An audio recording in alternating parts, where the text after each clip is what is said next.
Hi, everybody.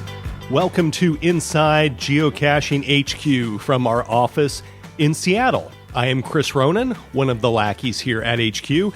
My username is RockChalk. Thank you for listening. This is an episode I have looked forward to doing for quite some time. We are talking with Eileen from the Human Resources Department. When I meet other geocachers, some of the most common questions I get are, what's it like to work at HQ? And or, how do I get a job at HQ? And I certainly remember what it was like for me before I came to work here. I was a serious geocacher and thought it would just be awesome to get a job at HQ. And so I would scour the internet for job information. I remember, for instance, reading about Geocaching HQ in Outside Magazine's Best Places to Work edition. But there really wasn't much more available at that time besides the careers page on geocaching.com, which is, by the way, much more robust today than it was 5 or so years ago when I was refreshing it every day, hoping that a new job would come open that would be a good fit for me. So I hope this episode will be a good resource for people. And as we were beginning our conversation, Eileen got word that she had just earned an HR certification that she had been working on. So congratulations to her on that. When you hear us vaguely referring to an acronym, that is what that's all about. So wanted to explain that a little bit. Eileen is great. I know you will enjoy getting to know her. So here is me and Eileen talking HR.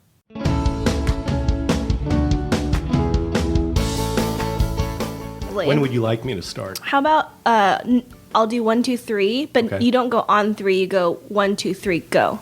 You're going to say go? Yeah, I'm gonna say 1, 2, 3, and then you're then like the start. silent 4. Yeah. Okay. All right. So I'm Go gonna ahead. say 1, 2, 3.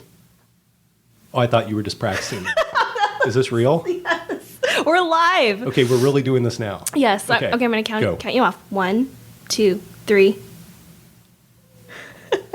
Now I'm nervous. See, this is what happens. Now that I'm, an official HR person, I have it in my head that everything needs to be so like, By the book. yeah. Sure. All right. So is everything you did before you got the acronym, like, is it illegitimate now? Yeah. Yeah. All the hires you made? Yeah. I was. We have to go and review everything. I was Maverick. I was doing my own thing. I was going rogue, and now I'm real. Okay. Yeah. Okay. Well, Eileen, thank you for sitting down with us and talking HR here on the podcast. A lot of people who I meet in the community know that I'm from Kansas City. And so one of the things that I love about you is you have this weird fascination with Kansas City. And I didn't tell you I was going to ask you about this, but I have to because I'm so fascinated with it. So you've never been to Kansas City? Never ever. Not even once. Not even once. What I just think is hilarious is Santa Calagon days. Yes. The first week I met you here and you heard I was from Kansas City, you asked me about Santa Calagon days. Yep. Which is, for everybody listening to this, 100% of the listeners who don't know what Santa Calagon days is, it's a festival, I think it's in September. I've never actually been to it. I'm from Kansas City, but I've never actually been to this festival. It's actually one of the suburbs of it's in Independence, which is one of the suburbs. And so first week that you're here, you asked me about Santa Calagon days. I did. And you've never been to that either. No, I have like a wish list of things I like to do in Kansas City. Like I'd love to go to Santa Calagon days. I'd like to hit up Waldo, the different bars there. I'd like to go to like Lake of the Ozarks. That's I will a drive. say That's not like next door. That's like a 3-hour drive. Just That's so you okay. know. That's okay. I just don't want to disappoint you if you get there and you're thinking you're gonna like drive 15 minutes from downtown and go to the Ozarks. It's like a 3-hour. Okay, that's good to know. I will say that I claim KCMO versus Kansas. Okay. Kansas. That's fine. But Well, I appreciate both. It's fine for some people. but- Hopefully that's not a polarizing statement and the listeners just stop now. But yeah, I don't know where this fascination came from, but I tend to pick up just weird hobbies here and there. Like I love magic, like illusions, magic tricks. I love watching just random YouTube videos, and I think, it helps me relate to people on a deeper level, and I think having a more well-rounded areas of interest, I think, helps me relate to people here at geocaching more too, because we're so quirky here, and everyone here is encouraged to bring forth their authentic self. And I don't want anyone here to feel like they can't talk about a certain talent or hobby that they have because they're afraid or festival or weird fascination or Midwestern festival. You want everybody to be able to feel comfortable talking about Sam Callaghan days. And I appreciated that. Awesome. Personally, I did. So whether you, that's good. It's one of those things where whether you were into Santa Callaghan days or not, I would have brought it up anyway because that's how much I just love talking about Kansas City. It's very strange. Okay, so now that we've got that out of the way, I really felt like I needed to address that. So what is your title here at HQ? Sure. So my title here is an HR generalist. It's not as intuitive as other job titles here, but basically I just generally do everything in HR.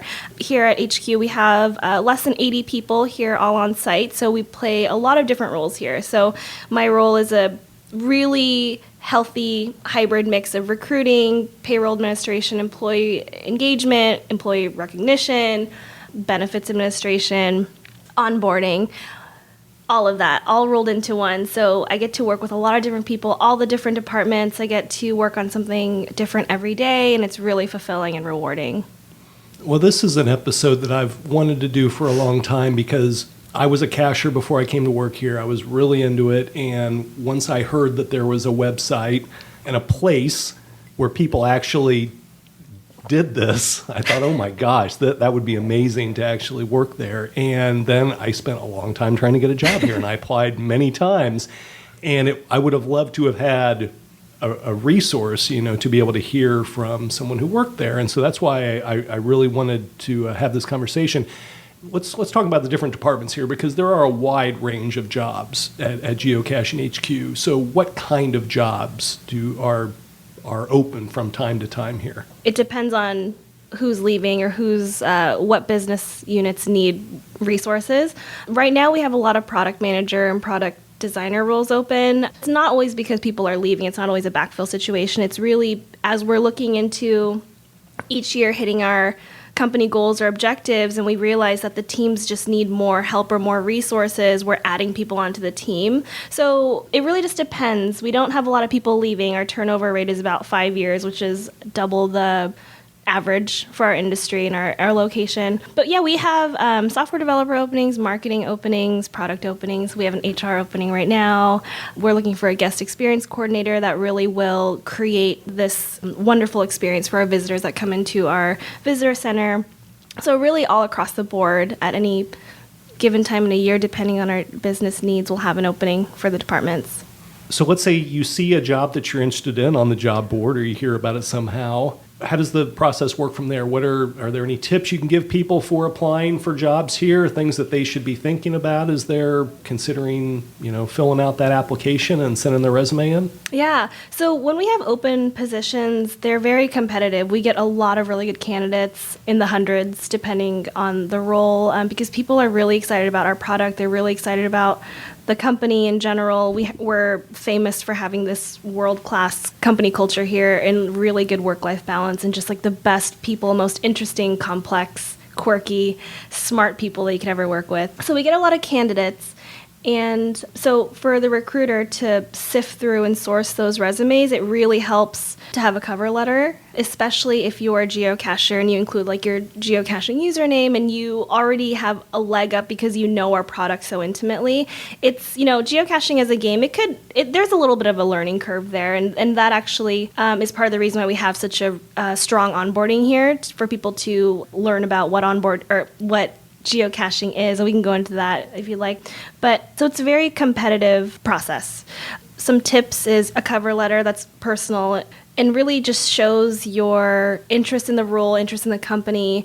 And then also it does help if you're a geocacher. And we've actually had candidates come in for their interview and they were very technically qualified, but they actually hadn't found a cache before coming. And even though we do give them prompts and we do encourage them to find a cache, and it was part of the conversation of amongst other things that were maybe a growth area for them, like not finding a cache, it's a little bit of a mark against them, I guess, because we do consider ourselves here at HQ to be geocachers. We want to know the product. We want to be able to relate to the users and be able to speak to the game and be ambassadors of the game. So it's really important for people here to be geocachers. I don't know, it's hard, and I'm sure you get to hear this from people, or you see so many resumes that people obviously take it really seriously. They want it to be right, and the people are trying to think of ways to stand out, but it's not as easy as it's not as easy as it seems. And I'll bet it's pretty fascinating, some of the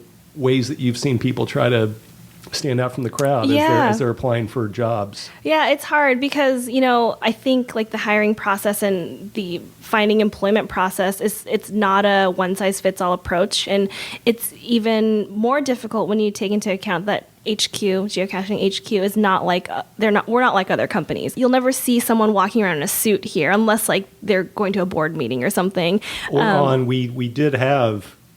Oh, that's right. What do we call that day? We had corporate day. Yeah, which is such an endearing thing that we do every year. So because we like to laugh at ourselves, we have something called corporate day every year where people dress up in suits, in like pantsuits and like pencil skirts, and basically it's just like the opposite of who we are. Like people here wear jeans and t-shirt, hoodie, some, hiking boots or something. And so when you take into account that we are that type of company, it's hard for the candidate to really assess how creative should I be with this resume? The recruiting philosophy here is that we look at candidates on a holistic level. And so we don't look for just one particular thing or even three particular things. And we realize that the resume is just one component of the candidate as a whole, just the same way that we look at employees here. We accept and embrace their whole selves here, not just the good parts, right? So let's say that we do get a really creative resume that's like really informal or like not the standard, and one that, would maybe get rejected at like an enterprise company or a super corporate company. We would think that that is just one part of the whole picture of this candidate, and we would probably be delighted that they took that innovative approach to the hiring process. So it's something that we definitely appreciate. When we talked before, one thing that you had mentioned was that there are no trick questions here as you're going through the process. Could you talk a little bit about what that means exactly? Yeah, so I don't like trick questions, and it's not something that we prep the interviewers here with because one of our core values is authenticity, and I feel like trick questions, to me, they're equated with there's only one answer or there is no right answer, and it's almost like you're setting up the candidate to fail, and that's not what we're trying to do. We respect all of our candidates. We are so humbled that people will want to work here, and they would spend, half their day visiting here if they have an on-site interview or something. And so it's really just a show of respect to the candidate process and the candidate as a human, someone that's looking for a job. We've all been there. It's hard. It can be demoralizing. So the more respect that we can show and the more authentic that we can be so that we can provide to them an accurate picture of who we are and what we stand for and how we operate here, it's really important to not have things like trick questions or to make a candidate wonder like where they stand. Because really, like at the heart of it all, like we have empathy for our players, we have empathy for the community, we have empathy for our candidates, our outside vendors, our fellow employees. So it really is it's just a part of who we are. So if you do get hired here at HQ, you don't just come in on the first day, nose to the grindstone. There's what we call the onboarding process, which has really expanded since I started. I think it's really great the way that it works. Can you talk about that process a little bit? So our onboarding process is about 2 weeks long. So normally what people are used to is on their first day, they maybe get their computer, they have a meeting with their team, they get lunch, and then and they just kind of hit the ground running with their day-to-day. While that's a fine approach for some, we really want to make sure that new hires get a really good understanding of the game as a product, who we are as a company with our core values and our competencies, and also feel really like embedded and integrated to the team itself. So for those 2 weeks, they're almost not really doing their day-to-day work at all. What they're doing is we're setting up geocaching excursions for them so they can learn the game if they haven't already and really fall in love with the game. They're learning about our community and what the different types of events that we have and the different forums and different channels in which the community really relates to each other. And then the new hire gets to meet with the different departments here so that they understand how their role connects to the larger company and the objectives. the intention of the onboarding really is to get the new hire integrated into not just the company, but to really fall in love with the game as well in the community. So Geocaching HQ tends to win a lot of different awards from places like, I'm thinking Outside Magazine and different publications and outlets who recognize this company for being one of those quote-unquote best places to work. I know back when I was trying to get a job here that the first time I really understood that there was a place like this was when I saw it in a magazine like that. And what are some of the things that those magazines tend to point out, some of the neat things about working here and some of the things that we're proud of? So what those magazine articles and those publications show is our great benefits and our great perks. For example, we have unlimited lift tickets that employees can get reimbursements for. We also have 2 hours of geocaching a month that is fully paid, and usually people do that with teams. And then we have just great medical, dental, vision benefits that are very comprehensive. We offer, FSA, we offer short-term and long-term disability, 401k, and matching. So we have all those kind of basic benefits down. But what those magazines don't encapsulate is, so last year I went through a really hard time. My dog passed away, and so I took some time off of work, and it was the hardest point in my life, and so thus far, and my team was fully supportive of me taking the time off that I needed. There's some self-consciousness there of like, okay, like not everyone's a dog person, so like they might not understand that I just need this time, and but I never felt any of that. My team was fully supportive, texting me every day, like making sure I was okay, letting me know that they can hold down the fort while I'm gone. Came back I think a week later, and my desk was just full of cards and flowers and cakes and notes of just encouragement and people sharing their own stories of grief, and it's like, how do you capture that in a publication, right? Right. And the thing is, like, that story is, it's so common here. It's not just me, and I think Brian would be embarrassed if anyone knew that. Well, I'm not embarrassed, but I think I'm just going to share it. I came back and there was a note on my desk, and he had Brian, our CEO, co-founder, president, he had planted a tree in my dog's name. And so it's, oh, wow. And again, like that is not an uncommon thing for him to do. And that story it's very special to me, but it's also a story that a lot of people here have also experienced. And so to me, like, that's the secret sauce. People here really, really care about each other. And, we understand that we're a business, but at the end of the day, like, we like each other as people, and we are accountable for the culture that we've created here in our friendships and working relationships. We take pride in that. And I think that is what the magazines can't quite capture. It's this intangible thing. I can't, there are no words. It's one of those things where every week I'm finding something that I love about this place, and it's almost hard to believe. Like, I have friends that almost like don't believe me when I talk about how great it is to work here. That's really cool. Mm-hmm. So there's that neat stuff, and then, like, for instance, there's learning and development opportunity. We have a person who's kind of, that's a big part of her job, is to help people if they want to pursue those kinds of learning opportunities, development opportunities.